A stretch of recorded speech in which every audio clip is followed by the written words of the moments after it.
guys. It's good. So that's a good thing about having two co-hosts in case something does happen that doesn't totally prevent me from starting the show. Like the last time we had tonight's guest that was supposed to come on, I believe it was a DOS attack that we had, and I couldn't do anything, and it was unfortunate that I had to cancel. But we got him back on, so we would like to welcome Bob Fletcher to the show. Bob, how's it going? Okay, are you hearing me all right? I hear you loud and clear. Okay, that's good. Sounds that's exciting compared to the last 10 minutes here. Okay. So, all right. Hello, Bob. Very good. Where are we going? I don't have any idea at this point in time. Do you want me to? Would you like me to give an introduction to those folks who may not know who I am at all, or what direction would you like to go? Absolutely. If you want to if you want to tell everyone who you are and everything, it's all you right now, Mr. Fletcher. Okay, yeah, man. What's your story? I greatly appreciate it. Basically, for those folks who don't know who I am, I've been doing congressional and senatorial investigations for probably 20 years, basically chasing corrupted persons in our government. And that's started out a long time ago. I won't go into all of the background of how I got involved with that, but I became a federal witness in that 1985-87 period of time with the Iran-Contra inquiries, for those of you that are old enough to recall that, as a matter of fact, because that's been about 25 years ago, I guess, at this time. And I had gotten mixed up into the middle of Iran-Contra Central Intelligence, supplying of weapons and drugs, et cetera, with by simply merging my company with an existing company in Atlanta, Georgia, that in fact was a covert front for supplying of weapons for all these random wars that the intelligence agencies of the United States like to maintain worldwide. And, of course, lining the pockets of all those guys that are supplying the weapons on the behalf of our, what I refer to the secret government, so to speak, has nothing to do with the people that you think are running the United States. And so that's been a real roller coaster ride for myself. What happened was that I was, like I say, we merged our company. All of a sudden, I was in the middle of this stuff, and I couldn't believe what was going on. These guys, including major generals, et cetera, coming in and out of my company, which, by the way, was a toy company. And the idea was for them to use the toy company as a covert front for all this crazy stuff that they're doing on a regular basis. And to my surprise, once we got into investigating it, myself and my lawyer, in an attempt to reclaim my business, which they had basically taken over and completely stolen. When I got into it, we found out that they do this stuff all the time, that they actually will take companies over and use them as reasons for visiting a country or going in and out of countries, et cetera, and carrying out their supplying of the weapons and all. So if you guys have any questions, I would jump in, please, if you will, if you have anything you want to ask. But the main point of today's program on my side of it is to let people know that there is an extremely radical element that is on the offing, and that is Planet X, which is, and some people call it Nibiru. A couple of years ago, about 3 years ago, after doing 25 to 27 years of investigations into government fraud and theft and all of the related bandits that are running the country up there, and being involved directly with about 8 or 10 of some of the biggest investigations in the last 20 years, I realized that we were missing huge amounts of money, much more money than what is normally vanishing out of Washington, D.C., into the pockets of those guys that are on the bad side of the fence. We had gotten used to chasing multi-millions dollars of financing that and fraud, bank fraud, and like I say, the sales of weapons and the exchange for weapons right out of the White House with drug dealers on a huge scale, and we got used to investigating that. But all of a sudden, it dawned on me that we were starting to lose much more money, and I couldn't figure out how that money could, where it could go, because we're talking trillions of dollars, not even millions or billions. But a couple of major persons in our government had admitted that trillions had disappeared out of their budgets, and they had no idea where it was going. You guys there? Are you guys still on the line there, or you fall asleep? Yeah, sorry. I lose you? No, Oh. I had myself. Okay, go ahead. I was trying to talk. I was like, wait a second, what's wrong? Yeah. So, I didn't mean... man, keep going. Excuse me? Absolutely. So how I guess to what level is this still going on today? I mean, Okay. Well, here's the point. This is what happened. About 3 years ago, when I had information coming across my desk as it related to this giant sums of money vanishing. No longer were we talking about a senator or a congressman pulling off some kind of a scam one way or another to get a couple $1 million for his summer house in Tahiti or something like that.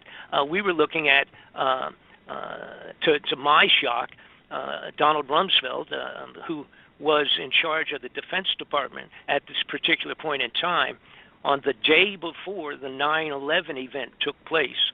He came, he was sitting answering questions before a congressional committee with whom I had done work, and he said that over the last few years, it's been realized that $2.3 trillion had vanished from the Defense Department budget. It's just unaccounted for. And we're talking with a T, $1 trillion. And that's mind-boggling, because you can't, you can't even money launder $1 trillion. How would you ever even do that? If it was just a regular theft of, like I say, of a few million, that's one thing. But for $2.3 trillion to vanish out of their budgeting at the Defense Department is like a mind-boggling. And they're also talking about the timing here. Now, this was the day before the 9/11 the event would. Okay, so I was just going to ask, right? Right, and so obviously we never heard that story again. I mean, we have it on videotape of him doing this, admitting that they lost a couple of $1 trillion. But of course, the next day was 9/11. End of story. We never heard it again, and we were occupied, of course, with all of the aftermath of we'll call it a terrorist event. I won't get into that tonight, but I'm sure it was not an outside terrorist event, but that it was probably a what we call a false flag operation carried out by some of our own corrupted persons in government here. But as a matter of fact, coincidentally, again, and I say that word completely in a joking manner, the missile that they told us it was an airplane, but the missile that went into the side of the Pentagon was right into the building area where all of the paperwork for this vanished $2.3 trillion would have been held. That, I guess, was rather also kind of coincidental. So that was all gone anyhow. I guess if anybody was going to try to look into it, they would have a hard time doing that. Right. Yeah, just use a missile to destroy the evidence, sure. So I'm sitting here and I'm looking and I see, what's going on with that kind of money disappearing. Then the lady who was theoretically in charge of oversight with the Federal Reserve, she had sat before the Congress a short time later and said that somebody brought it up. One of the congressmen asked her what was the story behind the fact that there's been $9 trillion. Again, $9 trillion with a T, that seemingly is off the books and misplaced relative to some loans and money that was put into from our Federal Reserve here in the United States, lent out to the European banks. It's $9 trillion that had vanished. And then following that up, or running almost side by side, we had Representative Ron Paul had stepped forward, and he had said, went to the Federal Reserve and said, there's too much information indicating that all the gold is gone from Fort Knox. Yep. And he said, we want to request on the behalf of the Senate, the Congress, and the American people a complete audit on the gold. Well, the Federal Reserve System, which was set up so many years ago, is specifically set up in a manner such that the Senate and the Congress and the United States citizens have no right whatsoever to ever request an audit. It was specifically set up that way. So yep. The Federal Reserve, which has nothing to do with the United States government, that comes to a big surprise for a lot of people, but the Federal Reserve is a group of private banks that oversees and runs and controls all of the funding of the United States government, as well as oversees the Fort Knox gold inventory. All right? And they are private banks. It is not a division of the United States government officially, period. End of story. And so when they set it up to be the people that did control, the bankers that did control all of our money and financing, et cetera, they set it up specifically. So they told Ron Paul and senators and congressmen to just get out of their face and go away because they weren't even going to talk to them. They had no right to even ask questions. Mm-hmm. Now, so I'm sitting here with starting again. I had about 8 or 9 months at that time into looking into where all this money was going, and I couldn't imagine my wildest dreams what could go on with that. You just can't. You can't load that up and take it someplace. Like I say, you can't money launder trillions of dollars.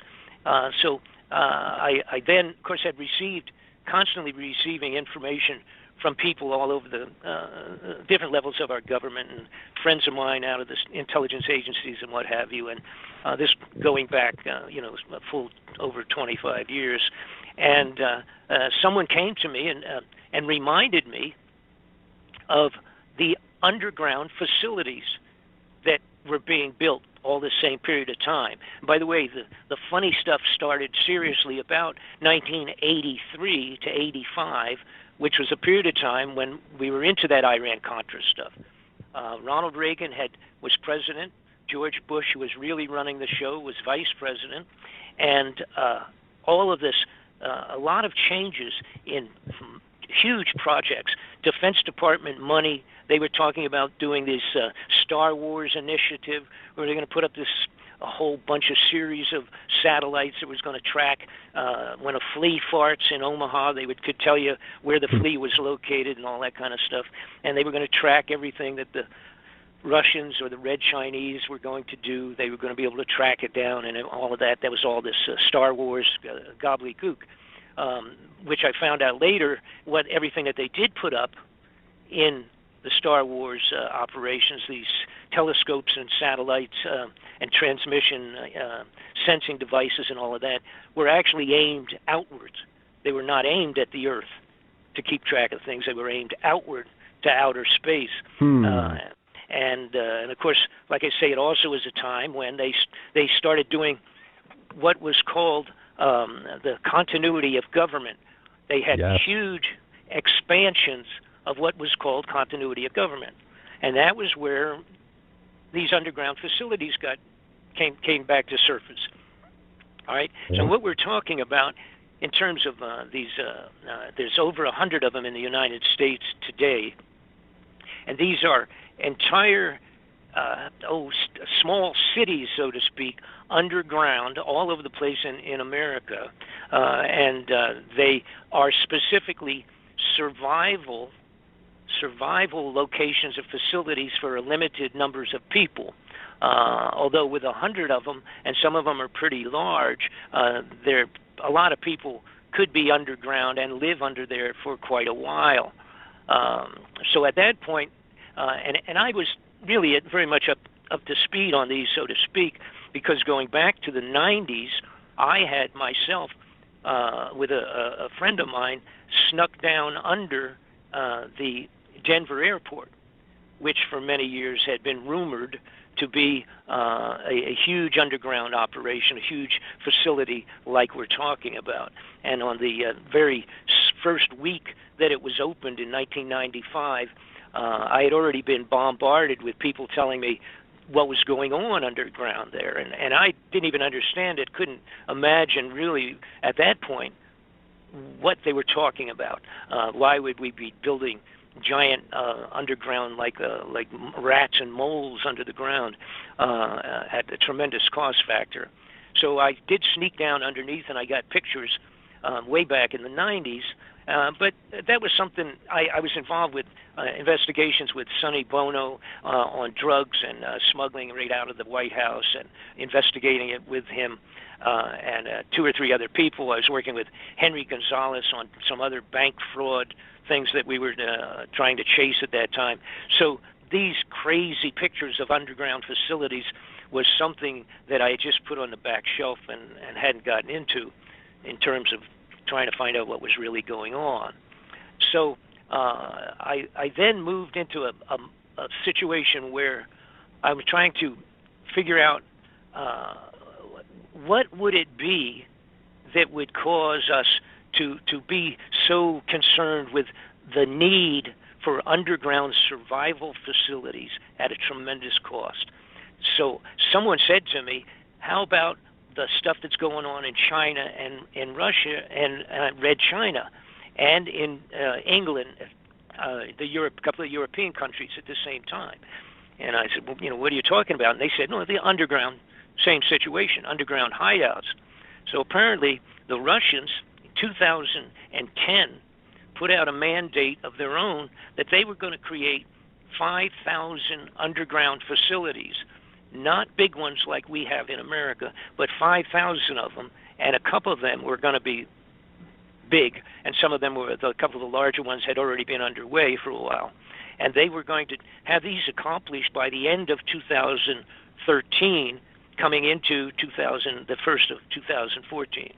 And I checked into it, and I found out that they had, in fact, completed it, that they did have 5,000 of these facilities as shelter survival locations for many thousands of people. So now what we had is the Russians doing it, the same thing being done in Europe in several different countries.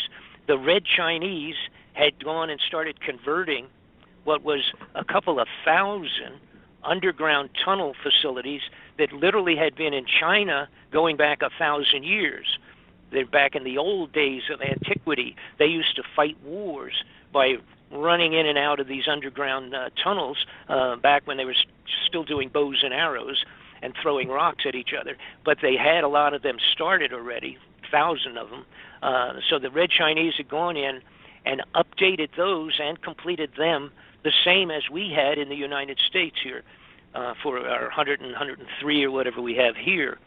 So then so I really... yes. Do they need a seed bank for this? Because I recently read that Russia was building a seed bank for all life on Earth. Well, actually, now I'm not dead positive on Russia, but there is one that was built back in 2006. It's a huge international seed bank, which actually you have to, and by the way, this is cooperatively done by the United States and several other nations cooperatively, and a lot of excuse me, I was going to say a lot of the funding came from not only, of course, just they steal it whenever they want money, they just steal it out of the covert black operations anyhow. Nobody's allowed to look at it, so it's pretty easy money. But a good amount of that money was supplied by, what's his name, the computer, the fellow and his wife that's so wealthy from the computer's success. Bill Gates, I'm sorry, just slipped his name. Bill Gates put in donated millions and millions of dollars just into that one seed bank, and I believe it's located in Denmark, actually. Now, there are 2 or 3 other locations of seed banks. Basically, what these are what you would call storage facilities to maintain the seeds necessary to replant the entire face of the earth when it's totally wiped out. That's basically the essence of it, to have the seeds necessary after some type of a total wipeout of the globe, and to actually have the seeds to replant everything necessary, like Noah's Ark, to regenerate the growing of all the products and plants and trees and everything when they've been wiped out from a global disaster.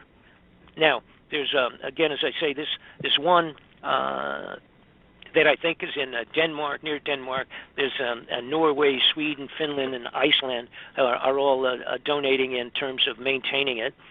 That's a large, pretty big facility. That one I think originally was, I don't remember, it was something like $20 million to get off the ground. They had millions of seeds in there as we speak. It's pretty well completed. It was started 2006 and it's done as we speak. Okay, so that adds to it. See, now we have these couple of giant seed vaults. We have all the major nations of the world secretly, not tremendously secret, but for the most part pretty much secret, building these underground facilities. Now, and filling them, by the way, for the last 5 years, filling them with the freeze-dried survival foods by the thousands of tons, truckloads after truckloads. And we're talking, by the way, these facilities, I'm just back to the United States, their facilities that they've created are so huge that they have 18-wheelers, 40-footers drive side by side in the roadways underground, and complete railways, which are actually magnetic levitated railways interconnecting many of the facilities from one state to another, traveling at the trains are traveling at 400 to 500 miles an hour. They're magnetic levitated, nothing touched the tracks. They're like the good ones that they have in Japan that they have already installed above ground, traveling at 400 miles an hour, but the ones down under in the underground facilities are even faster. There's absolutely no way for them to wreck, so to speak. There's nothing on the tracks, nothing crosses the tracks, and when you get in it to go to another location, they just seal the doors like a subway in New York City. Close the doors, you sit down, belt yourself in, and it just goes swoosh, and again, it's up to 500 miles an hour in a few seconds, and then they slow down, and you get out at your next location. The construction of these underground facilities has been done with gigantic drills that are mind-boggling. And by the way, the Chinese have bigger ones than we do, and the ones that we have, the smallest ones, can go in through the side of a mountain. They travel 6 or 7 miles an hour, digging, literally like drilling a huge hole. Yes, sir. You're cutting off there, buddy. Oh, I am? Okay. Yeah, okay, it seems to be better. Am I okay now? Maybe it was me. I'm sorry. Yeah. Okay. Uh-oh, your head is I've cutting seen off. those drills you're talking about, and it had an Air Force logo on it. I don't know. I think they were in Nevada, but yeah, they were drilling underground with this just big drill. This completely reminds me of that Ozarks from that Jesse Ventura conspiracy theory episode. That's crazy. Yes, Jesse's. That, by the way, and Jesse went into one location there, for a little bit underground. It is in the Ozarks, the one you're talking about. It's slick. What they did was that's been there. That one has actually been there for a few years, and it's been labeled as an underground general storage area. But when they're ready to utilize it the way they're planning to utilize it, along with the rest of them, it will be full time as a survival living facility for the limited few. I have finished doing. It took me 3 years of my investigation on this alone. Now, I have to say something out in front. Because I had dealt with Senate and congressional leaders for so many years, and I've literally was a federal witness. I have testified personally before the United States Senate Intelligence Committee in Washington, D.C. One of my huge reports that I did, I believe, is what got Sonny Bono murdered on the ski slopes, because we were 15 days away from opening up a congressional investigation into drug smuggling and weapons supplies out of Washington, D.C., connected to the intelligence community. Right, it would be the CIA, like they say. Absolutely. They had contacted us. I'd worked with Sonny, supplied him with an amazing array of information for about a year. He had called me, his offices contacted me about December the 15th or something like that, and they said, we are all set to go. Sonny and the rest of the Congress is going on their Christmas holiday. The first thing we're doing back here in Washington, and by the way, I was living in Los Angeles at that time, they said the first thing we are doing after the Christmas holidays, when Sonny gets back, we have the investigation ready to start. We wanted to make sure that you were prepared to come into Washington and move forward with us on it. I told them I was excited to do it. I was ready to do it. Let's go, because we had fooled around with this thing for over a year in terms of just setting it up. And the investigation was not only going to be a congressional inquiry, but it was going to be with subpoena powers. And normally they never do that, and they don't permit it, because what happens, then you have some senators and congressmen that are carrying out these different inquiries with the ability to force government persons to answer the question, do you know anything about drugs coming into our Air Force bases? Do you know anything about this picture that Mr. Fletcher supplied us, which is a motion picture of the delivery of narcotics on a United States aircraft and being offloaded at air bases at the Homestead Air Force Base? Are you familiar? And with subpoena powers, they can say, answer the question or we will put you in jail until you decide to cooperate. Right. They don't usually do that. And Sonny's people told me, we have subpoena power set up. And so I said, great, when are we talking about? They said it'd be about the 15th or the 17th after they come back of January, after they finish the Christmas holidays. Once they get back, we'll get back to you, and then we'll go from there. I said, great. 10 days after that telephone conversation, Sonny Bono was murdered on the top of the ski slopes. He was pistol whipped to death and dragged up against a tree, and everybody was told that he was an idiot and ran into a tree.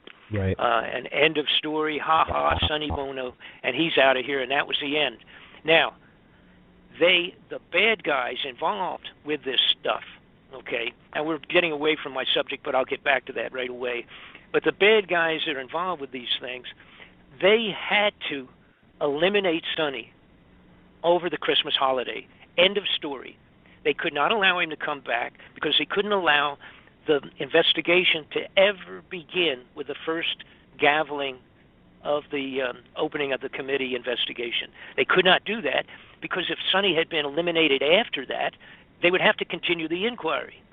Right. So they had to stop the inquiry. The only way to do it was to stop and eliminate Sonny Bono, and they murdered him on the ski slopes. That was the end of it. No one out of his office, who I had dealt with for 4 years. I used to go in, when I went in Washington, I would sit down and have lunch with the guys, all right? Well, have a cup of coffee, whatever the situation was. I had dealt with them for 4 years leading up to this thing. From the moment that Sonny was dead on the ski slopes, no one ever spoke to me again out of Sonny's offices. Wow. I guess not. Wow. Not surprised. End of story. They would not even answer. I mean, I was friends. The guy that run his office, Frank Cullen, his main primary assistant, and the administrative assistants are the guys that really run the offices for the Senate and the Congress. You know, they're number one guys. He and I went back several years. He never spoke to me again. Right. Now, I found out there was 2 or 3 other close people to Sonny that had the same situation where nobody ever spoke to him again. He just, even personal friends of Sonny's. So they put the serious scare on everybody that was working with Sonny. So anyhow, we get back to the subject matter. So we have all these facilities underground. We were talking about the drills. The drills are so large that a single drill goes into the side of a mountain, comes back out, and you could drive an 18-wheeler into the hole that they just made. That's how big they are. Now, they have gotten bigger, and the ones in China make ours look like toys. The ones that the Chinese have developed, stealing our original designs, of course, you know, by stealing the designs that we had created our drills with, they have what they have is the biggest one that impressed me, and I, by the way, have photographs of all this stuff and live footage and what have you of inside these underground facilities. And by the way, I want to tell everybody right now, particularly people that don't know me, and there's some arenas I'm very, very well known, and others may not know who I am. My website on the computer, my website is bobfletcherinvestigations.com. It's Bob Fletcher Investigations, one word, .com. Go on there, you'll see all of the reports and what I've done and my history, my background, and you will see that I have DVD reports on about 8 or 9 of my biggest investigations, and of course, and including, by the way, a 2-year investigation that I did on Sonny's death, which absolutely proves that he was murdered. But again, we'll shift gears back to today. I have, after 3 years working, we've just finally released the DVD. It's a double DVD package. It's actually 2 discs of 2 hours each. It's a 4-hour information disc, educational disc on what we're getting at right now. I have included in there live footage and photographs of the underground facilities, the drills, the locations, and everything I'm going to talk about tonight is completely documented in the visual DVDs that are available. So if you want to know what's going to happen, and I'm getting around to the point of what we are actually talking about here, when you want to know all of it and understand what's taking place, get this DVD. It'll completely set you back on your heels. So now let me get back to subject matter. We've got all these underground facilities and these giant drills. The Chinese one I was talking about, I want to finish that. The Chinese, they have a drill that is actually 3 drills across, face the front end. If you're facing them, they're like huge circular drills. The one on the left and the one on the right are big enough for an 18-wheeler to drive into the hole that one of them would make. They have one drill that is one of those huge drills on each side, and then in the middle is one larger drill that if you were inclined to do so, you could stack an 18-wheeler on top of another 18-wheeler and drive in through that thing. So you have 3 across the face of the drills that they've been using in China. I do have photographs of inside the Chinese tunnels. I have the information and pictures on the ones in Russia, and we have, of course, the complete, actually live footage of inside the tunnels and the underground hideouts in the United States. Some of these are created where they are primarily going to grow greens and foodstuffs underground, complete setup, greenhouse configurations underground to be able to continue fresh vegetables and animals and fish underground in these specialized growing facilities. And again, they're all interconnected by highways big enough to have drag races on them. And they're mind-boggling. I do have a couple of these photos that I'm talking about are on my website. You actually can go look up the website and then look where it says photographs and photo gallery, I think is what it says. And we have several photographs, wonderful pictures of down inside these facilities that have been totally filled with freeze-dried survival foods. Now, when I was investigating this, I was still in a quandary. What in the world on earth would it be to cause these people, number one, to stop stealing as much as they were for their own pockets and start putting all this money into these rat holes underground, these survival facilities, which includes, by the way, one that recently had been completed under the Capitol building that will hold 3,000 people. And they've expanded underground facilities at the White House. In other words, entire facilities for living that weren't there before that are now under the White House. Not that the president's ever going to be there, because more than likely he's going to be long gone before the stuff hits the fan in one of the bigger, better facilities. They had taken the NORAD facility, which is the one that's inside the Granite Mountain for 40 years, that's been there, that was always there and doing all the NORAD warning facilities for the possibility of an invasion, a nuclear invasion, from either Russia or China, and they're worried about it for so many years about that, and they had built this huge underground NORAD facility. And by the way, some of these are like 20 stories down into the ground. We're not talking about a one level. It's like really hard to comprehend. But the NORAD facility, a little while, was taken apart. They took all the high-level electronic tracking devices and equipment and moved it into another air base several miles away. I think it's called the Peterson Air Base, just off the top of my head. All of this, again, is in the DVDs that I'm talking about. Everything we're talking about is covered in the DVD. By the way, it's called Nibiru. The Incoming of Nibiru is what the title of the DVD is. Because what I finally... that on your website. Yes. Excuse me? I was seeing that on your website. Order the new Incoming Nibiru DVD from the store. Right, and that's the one that literally is 4 hours. It's rather tedious, and believe it or not, we had cut it down like an hour and a half, and I hated to do it. I had to take so much out. But the bottom line is everything will be explained very thoroughly and completely in this DVD. We try to answer every possible question that would come up.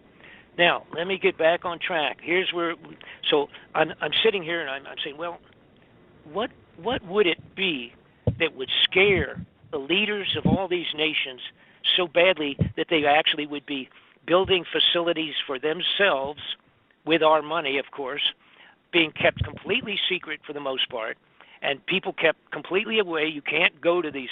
And by the way, I do have a list of the locations of most of the facilities on my website. Where they are in America. But what is it that would ever scare all the leaders of the world to go about creating and spending this money for 20 years? And somebody came to me at a high level and simply said, it's probably Planet X, Nibiru. And I said, I had heard about that, Everybody had heard a little bit about that thing, and it's one of those things where automatically when somebody says, it's called Planet X because that's Roman numeral 10. Actually, it doesn't mean X like in mysterious. It actually means Roman numeral 10 for the 10th planet, and that it's on this huge, elongated orbit going way out past Pluto and then coming back in, and that it's like a 3,000-year orbit, an elliptical orbit, and it will be coming back through. Well, again, I like everybody else. I didn't even want to hear it because I thought, this is one of these things that when somebody says it, you expect somebody else, or in the background, you'd want to listen to, you wanted to hear the spooky music to play background when somebody starts talking about, quote-unquote, Planet X coming back. But the bottom line was this. I asked a couple of people, I said, is there any possibility to it? Is there a truth to this thing? Who's studying this? Where can I find out about this thing? I mean, if this is, and that, because then it did make sense. If, in fact, there was something like a huge, catastrophic, intergalactic kind of a situation on its way in, that did make sense. As crazy as it sounds when you first hear it, but it only sounds crazy if you don't know anything about it. So I spent about 9 months contacting, getting with everybody that ever had written a paper on this thing to find out if it was real, astronomers, and all the stories connected with it. And I found out about a fellow named Sitchin, who back in the 60s had said that he had deciphered 2,000 clay tablets from the nation of Sumeria many years ago. In the 60s, the clay tablets were 4,000 years old, and once they deciphered them, it tells a story in great depth of this Planet X, Nibiru, coming back around every 3,600 years, and that was what caused Noah's floods, and that was what caused all these biblical descriptions of the stars falling from the sky and killing 100,000 soldiers back during the time of the Israelis and all of the biblical references to a thing called wormwood, which is this giant planet that would return every once in a while to destroy and clean off the face of the earth.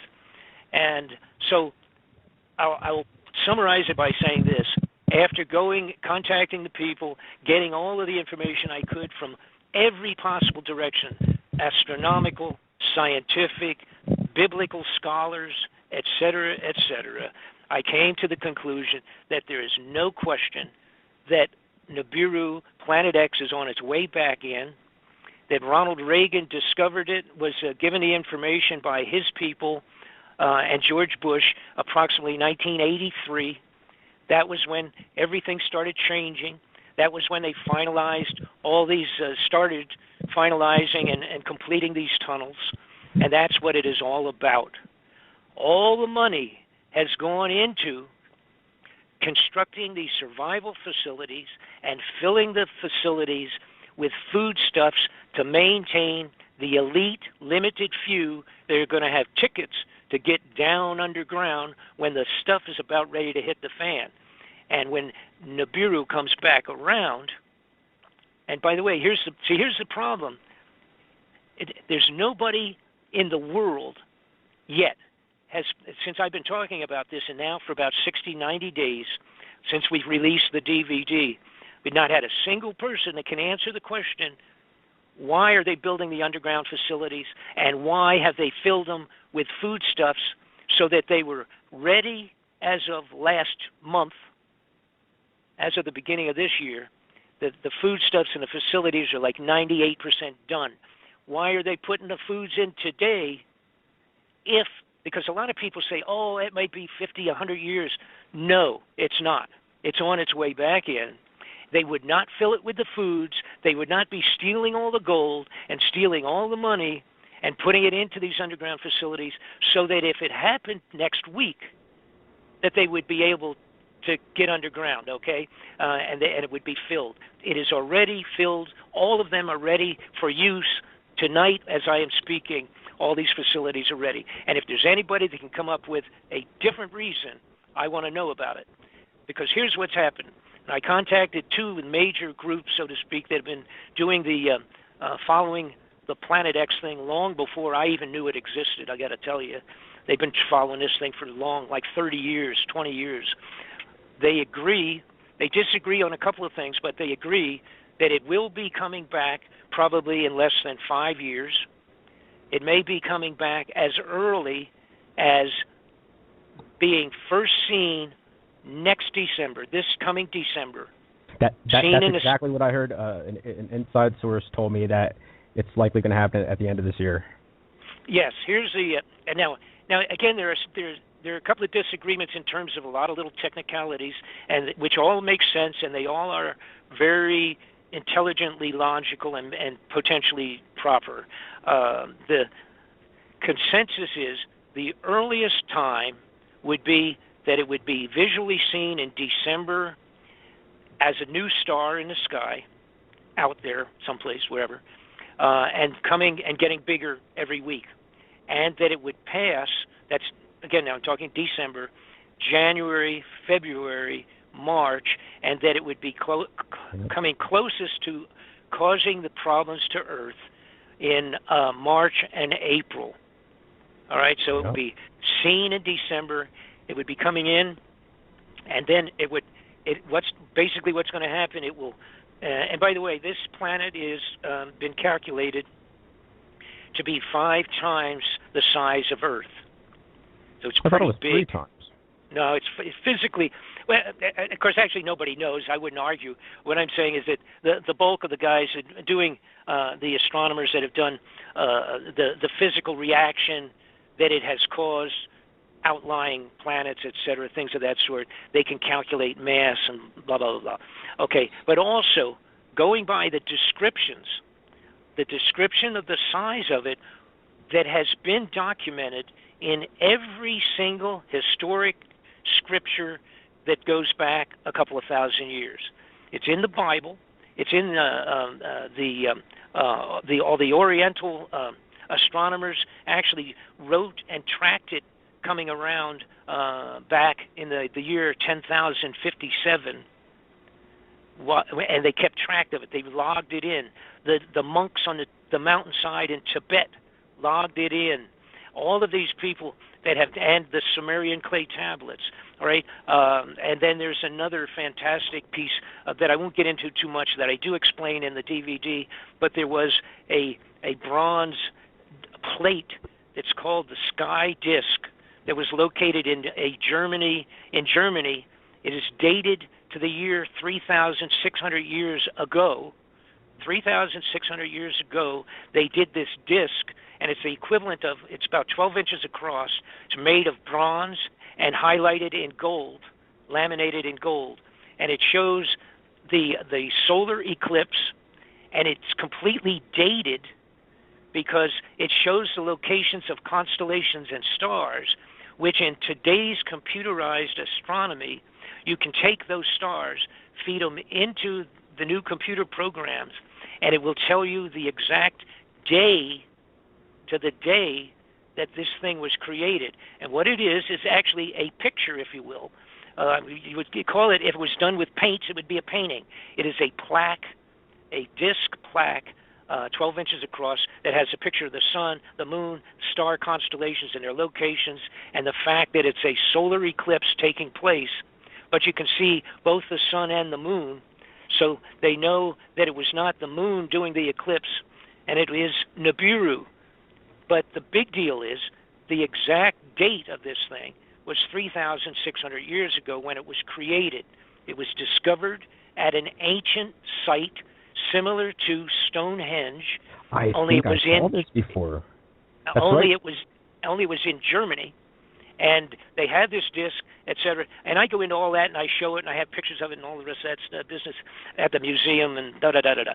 All of that is also in the. It's one of the reasons that the DVD set is 4 hours. It's because I wanted to cover everything that's connected, and I start out with the money and come right on up to the day that this is expected to be coming back. So the people that have been studying it from an astronomical science view have decided, first off, again, we get back to size, calculated it to be, okay, well, I'm going to really put it this way, that it's either 3 to 5 times size, but the feeling is it's probably as big as 5 times the size of Earth. It also has like 4 moons of its own. It's like a secondary system with 4 moons traveling with it and coming back together as a group. Now, the devastating part of this thing is a combination of things. There will not be a collision of it hitting Earth. That's not going to happen, period. I mean, it might, but that's not the feeling. But it will cause an eclipse of the sun at one point in time, at least. When it comes in, it will come in and go around the sun, the same as a typical comet will do. Halley's Comet comes in every 75 years, goes around the sun, goes back out, and he doesn't come back for 75 years. There was a comet that was discovered a few years ago, was called the Hale-Bopp Comet. It came close by, passed behind the sun in 1997, if I'm not mistaken, and it came 97, went around, and went back out. Now that one, and this is important, that one is on a 4,200-year orbit. And the reason I say it's important was when I first heard that the Nibiru would be possibly a 3,000-year comet, or a 3,000-year orbit, not being tremendously schooled in astronomy at that time, I thought, that's kind of goofy. You're trying to tell me this thing goes out, 1,850 years and then comes back 1,850 years, to constitute a 3,000-year orbit. I said, that sounds stupid. But when I found out that the Hale-Bopp is on a longer one of 4,200 years, well, then I was wrong. That's not stupid because it's a reality in terms of the traveling of a comet. Now, this thing is not a comet. I have to reiterate this. So its tail, and this thing will have a tremendous tail dragging behind it of space junk, meteorites and big pieces of rock and what have you being dragged along behind this thing. Believe it or not, Halley's Comet, the tail is 24 million miles long. Now, the Nibiru tail, which again is not going to be frozen ices and pieces of dirt, it's going to be meteors and meteorites, if you will. When it comes in, passes around the sun, then the Earth on its regular orbit will pass through the tail 2 times. So we will be bombarded with asteroids and things of that sort, pretty good-sized stuff, 2 different times. The first time when it goes around behind the sun, and then we will pass through the tail. And then we will continue going around. It will pass and most likely go back out again.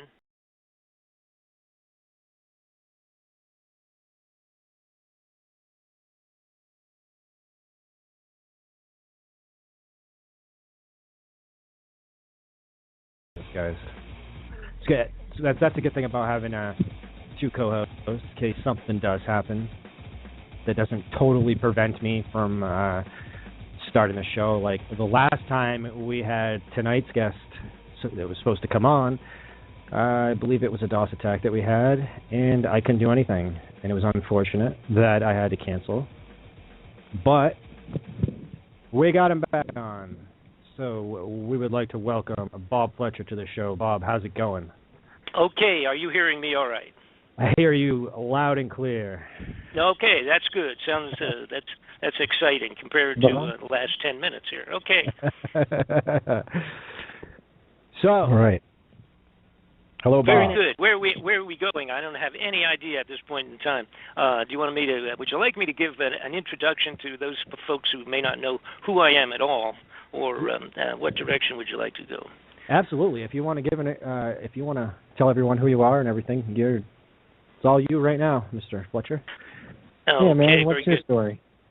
I greatly appreciate it. Basically, for those folks who don't know who I am, I've been doing congressional and senatorial investigations for probably 20 years, basically chasing corrupted persons in our government.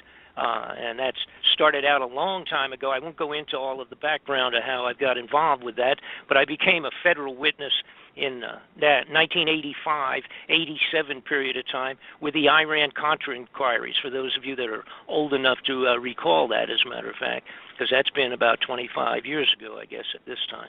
And I'd gotten mixed up into the middle of Iran-Contra Central Intelligence, supplying of weapons and drugs, et cetera, with by simply merging my company with an existing company in Atlanta, Georgia, that in fact was a covert front for supplying of weapons for all these random wars that the intelligence agencies of the United States like to maintain worldwide. And, of course, lining the pockets of all those guys that are supplying the weapons on the behalf of our, what I refer to the secret government, so to speak, has nothing to do with the people that you think are running the United States. And that's been a real roller coaster ride for myself. What happened was that I was, like I say, we merged our company. All of a sudden, I was in the middle of this stuff, and I couldn't believe what was going on. These guys, including major generals, et cetera, coming in and out of my company, which, by the way, was a toy company. And the idea was for them to use the toy company as a covert front for all this crazy stuff that they're doing on a regular basis. And to my surprise, once we got into investigating it, myself and my lawyer, in an attempt to reclaim my business, which they had basically taken over and completely stolen. When I got into it, we found out that they do this stuff all the time, that they actually will take companies over and use them as reasons for visiting a country or going in and out of countries, et cetera, and carrying out their supplying of the weapons and all. So if you guys have any questions, I would jump in, please, if you will, if you have anything you want to ask. But the main point of today's program on my side of it is to let people know that there is an extremely radical element that is on the offing, and that is Planet X, which is, and some people call it Nibiru. A couple of years ago, about 3 years ago, after doing 25 to 27 years of investigations into government fraud and theft and all of the related bandits that are running the country up there, and being involved directly with about 8 or 10 of some of the biggest investigations in the last 20 years, I realized that we were missing huge amounts of money, much more money than what is normally vanishing out of Washington, D.C., into the pockets of those guys that are on the bad side of the fence. We had gotten used to chasing multi-millions dollars of financing that and fraud, bank fraud, and like I say, the sales of weapons and the exchange for weapons right out of the White House with drug dealers on a huge scale. And we got used to investigating that, but all of a sudden it dawned on me that we were starting to lose much more money, and I couldn't figure out how that money where it could go, because we're talking trillions of dollars, not even millions or billions, but a couple of major persons in our government had admitted that trillions had disappeared out of their budgets, and they had no idea where it was going. You guys there? Are you guys still on the line there, or you fall asleep? Yeah, sorry. I lose you. No, oh. I had myself. Okay, go ahead. I was trying to talk. I was like, wait a second, what's wrong? I didn't mean, man. Keep going. Excuse me? Absolutely. So how I guess to what level is this still going on today? I mean, Okay. Well, here's the point. This is what happened. About 3 years ago, when I had information coming across my desk as it related to this giant sums of money vanishing. Again, no longer were we talking about a senator or a congressman pulling off some kind of a scam one way or another to get a couple $1 million for his summer house in Tahiti or something like that. We were looking at, to my shock, Donald Rumsfeld, who was in charge of the Defense Department at this particular point in time, on the day before the 9/11 event took place. He was sitting answering questions before a congressional committee with whom I had done work, and he said that over the last few years, it's been realized that $2.3 trillion had vanished from the Defense Department budget. It's just unaccounted for. And we're talking with a T, $trillion, and that's mind-boggling.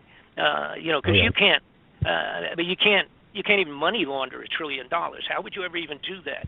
If it was just a regular theft of, like I say, of a few million, that's one thing. But for $2.3 trillion to vanish out of their budgeting at the Defense Department is like mind-boggling. And they're also talking about the timing here. Now, this was the day before the 9/11